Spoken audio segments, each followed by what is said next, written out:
प्रेमी ने अपनी प्रेमिका को बुलाया कि बातचीत करनी है, थोड़ा मिलने के लिए आ जाओ, और उसके बाद उसकी हत्या कर दी।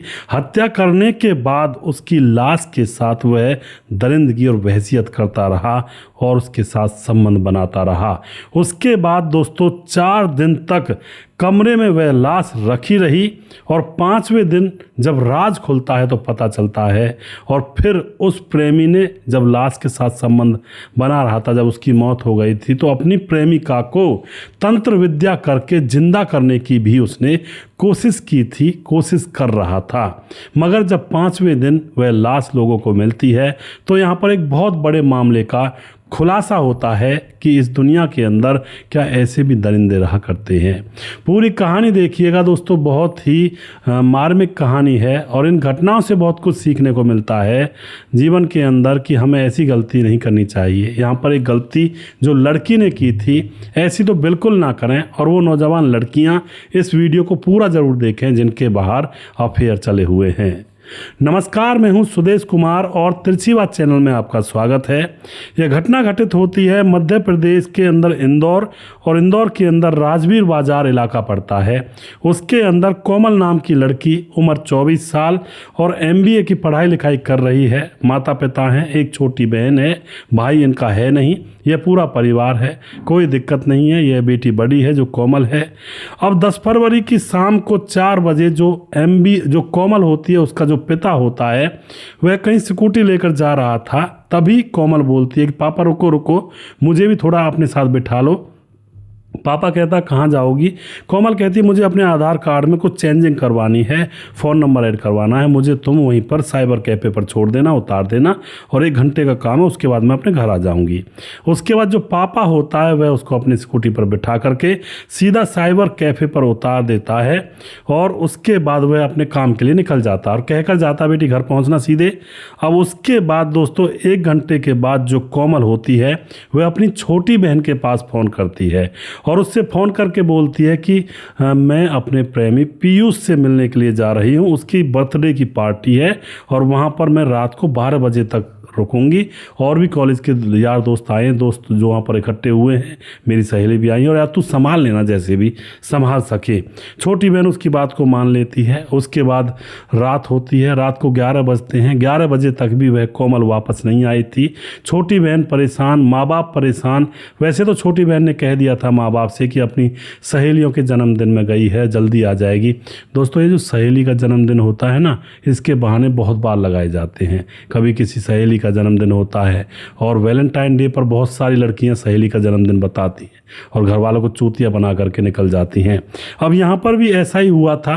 सहेली का जन्मदिन है, अब 11 बज गए हैं, अब तक तो केक भी कट गया होगा, लेकिन इनको नहीं पता था कि वहाँ पर केक के अलावा क्या क्या कट गया है। अब 11 बजे रात को जो पिता होता है बहुत ज़्यादा चिंतित होकर के कोमल के फ़ोन पर फ़ोन कर देता है, लेकिन दोस्तों कोमल का फ़ोन स्विच ऑफ था, बंद पड़ा था। पिता जब यह देखता है तो पिता की दिल की धड़कनें तेज होने लगती हैं कि रात के 11 बजे हैं और बेटी जो कि जवान है और वो बाहर पता नहीं कहाँ है।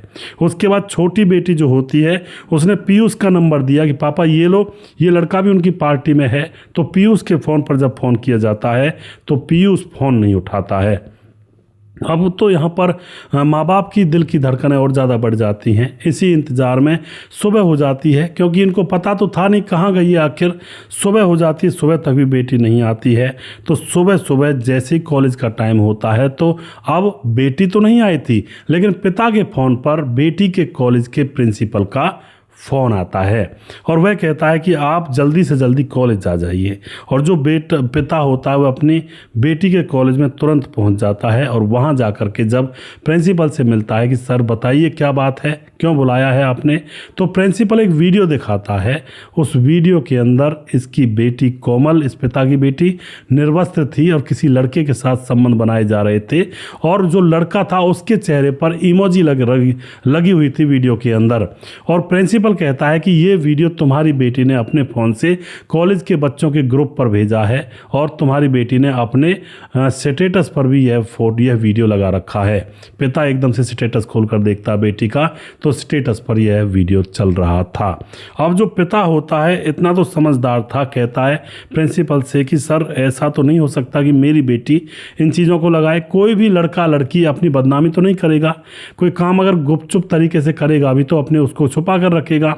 मेरी बेटी तो ऐसा नहीं लगा सकती। हाँ, भले ही उसने ये काम किया लेकिन स्टेटस पर और ग्रुप में तो शायद नहीं भेजेगी, यह किसी और का काम है। और अब पिता की धड़कनें और ज़्यादा तेज हो जाती हैं और उसके बाद जो पिता होता है अपनी बेटी को ढूंढने के लिए हर संभव कोशिश करता है लेकिन कोई प्रयास सफल नहीं होता है। तो उसके बाद पुलिस में जाता है पिता, एफआईआर दर्ज करवाने की कोशिश करता है, लेकिन जब पुलिस वाले मामला सुनते हैं वह बताता है कि इस तरह से स्टेटस लगाया गया है और साहब मेरी बेटी गायब है। तो पुलिस वाले यही सोचते हैं कि शायद किसी के साथ चली गई होगी, अभी इतना टाइम नहीं हुआ, तो एफआईआर लिखते नहीं हैं। उसके बाद शाम हो जाती है, शाम को फिर यह पिता जाता है, तब भी नहीं लिखते हैं। दूसरे दिन जाता है, फिर जो पुलिस वाले होते हैं वह एफआईआर लिख लेते हैं, जैसे पिता ज़्यादा प्रेशर करता है। और उसके बाद जो पुलिस वाले होते हैं वह पूछते हैं कि कहाँ पर गई थी, तो वह बताता है कि पीयूष के घर पर गई थी। पीयूष के घर पर पुलिस वाले पहुंचते हैं तो वहाँ पर पीयूष किराए पर रहा करता था और पीयूष के उस कमरे का ताला लगा हुआ था बाहर से। जो सिपाही गए थे उसके कमरे पर वह उस मकान मालिक से कहकर आते हैं कि भाई जब पीयूष आ जाए तो हमें बता देना या फिर उसको थाने भेज देना। और उसके बाद पुलिस वाले भी वापस आ जाते हैं। अब यहाँ पर पुलिस जो होती है उस लड़की के फ़ोन नंबर की लोकेशन ढूंढ रही होती है, लेकिन लड़की का फ़ोन नंबर तो बंद था। मगर एकदम से अचानक, जैसे सर्विलांस पर लगाया हुआ था, तो एकदम से अचानक लड़की की लोकेशन ऑन हो जाती है। ऑन होती है मुंबई में, उसके बाद फिर से दोबारा बंद हो जाती है और फिर थोड़ी देर के बाद फिर से ऑन होती है। इतने में ही मुंबई से 150 किलोमीटर दूर उस लड़की के फ़ोन की लोकेशन बोल रही थी।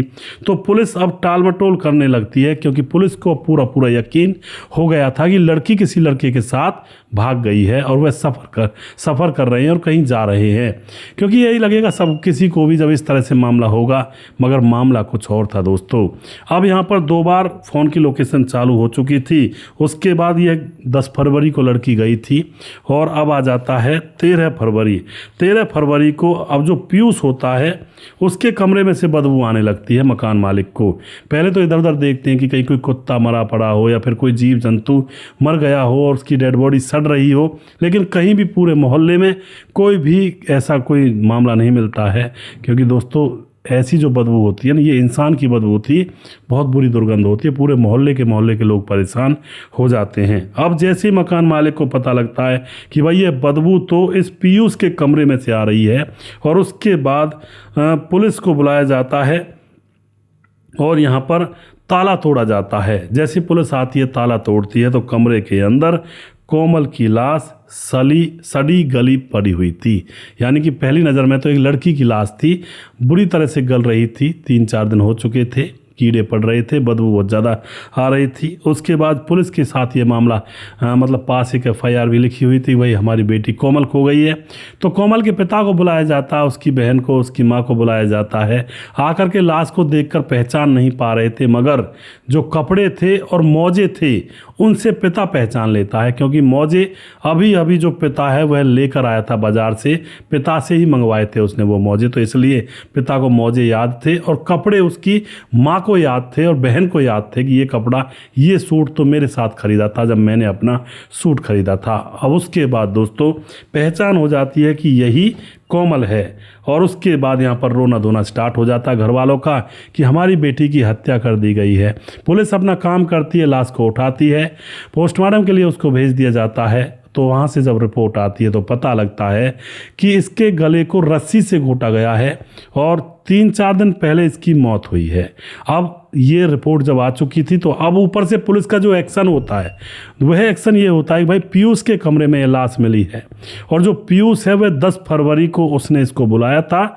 और पुलिस यहाँ पर समझी कि भाई कोमल का फ़ोन है और पीयूष के पास, वो सीधा सीधा समझ रही थी भाई जो वह फ़ोन था कोमल का था, बार बार बंद हो रहा था। एक बार मुंबई में उसकी लोकेशन मिली, फिर 150 किलोमीटर दूर मिली।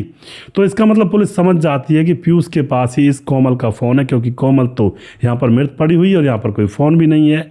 अब उसके बाद 14 फरवरी को पीयूष ने उस कोमल के फ़ोन को फिर से चालू किया और उसके बाद उसकी लोकेशन मिल जाती है और उसको पकड़ लिया जाता है।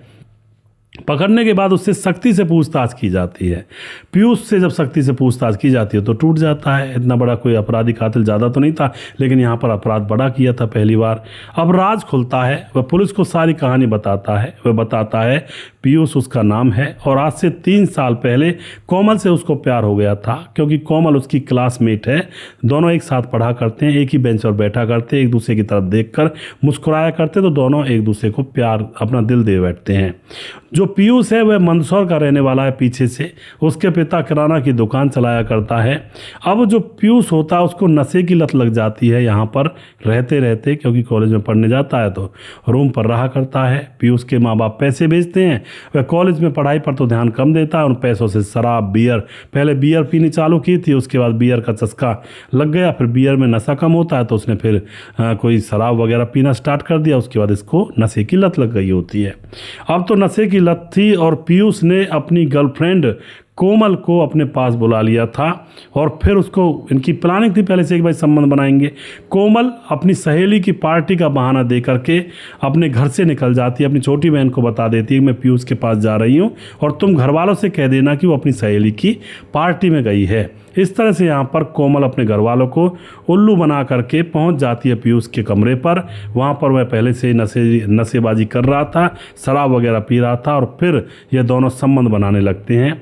संबंध बनते हैं, बड़े इनको मज़े आते हैं, काफ़ी टाइम स्पेंड हो जाता है, आधा पौना घंटा एक दूसरे के साथ ये व्यतीत करते हैं। और दोस्तों अब 10 फरवरी का यह मामला था।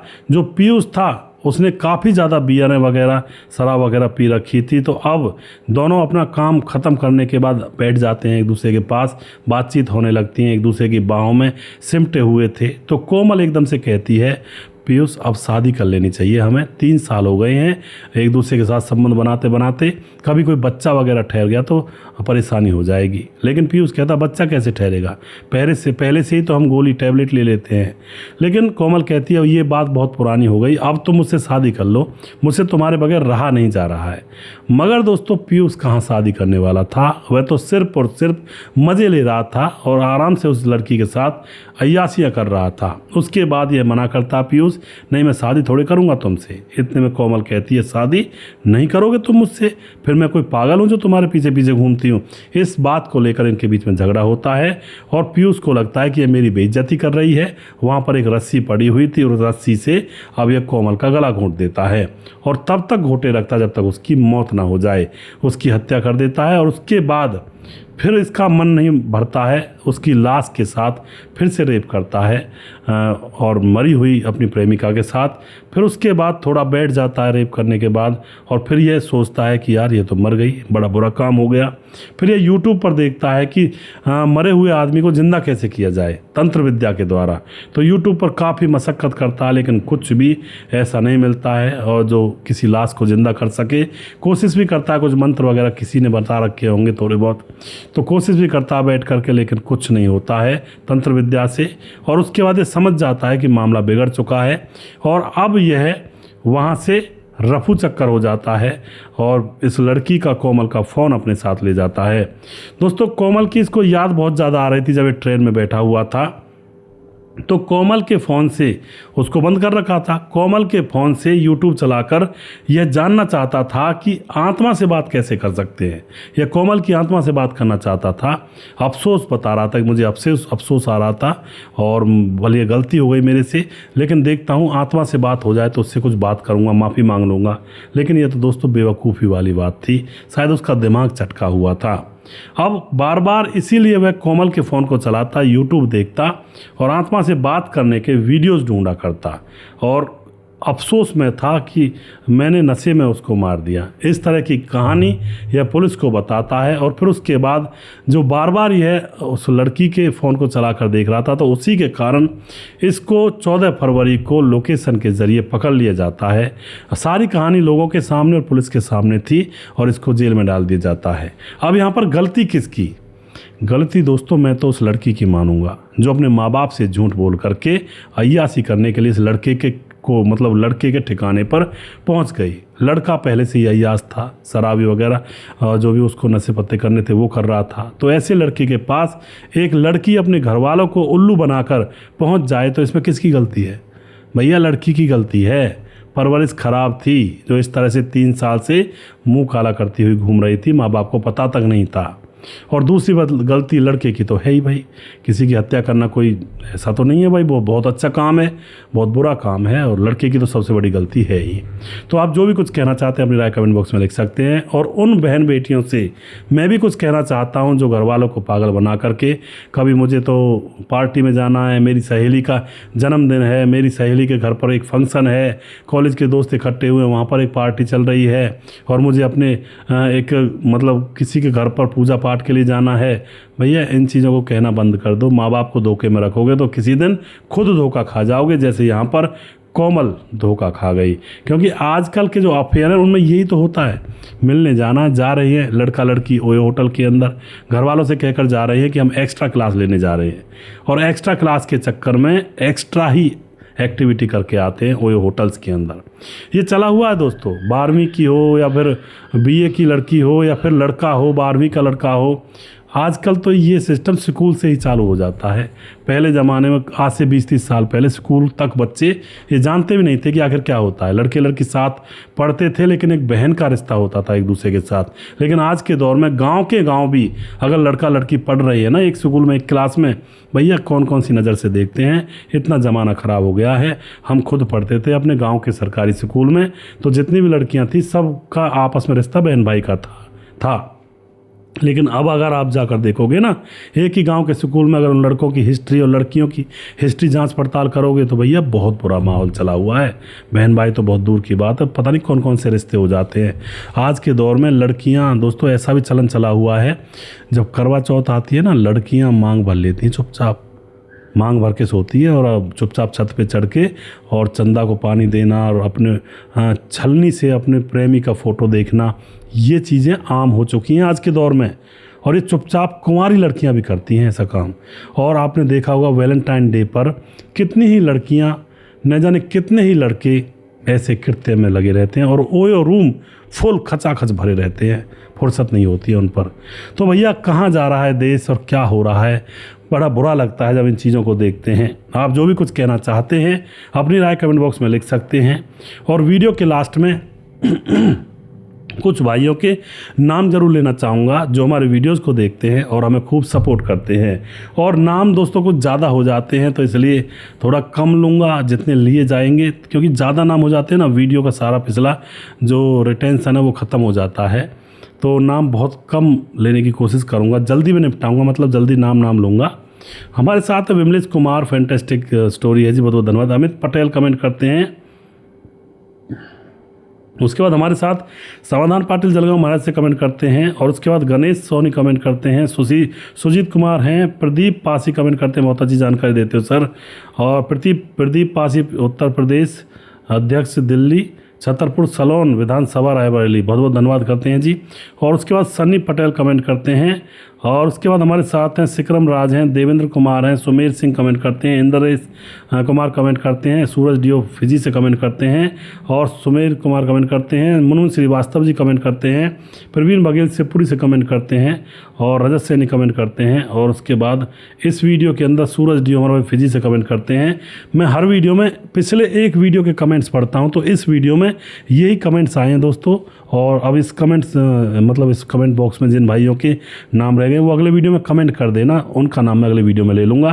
और कुछ भाई हमारे और हैं छोटे थोड़े से हमारे साथ हैं, नामदेव कोहली जो लगातार कमेंट करते हैं, और उसके बाद राम मोहम्मद यासीन लाहौर पाकिस्तान से कमेंट करते हैं, राधेश्याम शर्मा सिरसी जयपुर राजस्थान से, और दुर्योधन भाई कमेंट करते हैं, उसके बाद छगनदास खाडाबान राजस्थान से, और उसके बाद सुशील चौधरी हमें लगातार कमेंट करते हैं। आपसे पिछले वीडियो में जो नए वीडियो थे उनमें यही कमेंट थे। दोस्तों अगर आपको अपना नाम इस वीडियो के अंदर लाना है तो आप नई वीडियो जो मैं डालूंगा, जो ये वीडियो मैं डालूंगा इसमें आप अपना कमेंट करिएगा, तो अगली वीडियो में आपका नाम भी आ जाएगा। अगला वीडियो बहुत जल्दी फिर से लेकर आऊँगा, तब तक आप खुश रहें, सावधान रहें। जय हिंद, जय भारत।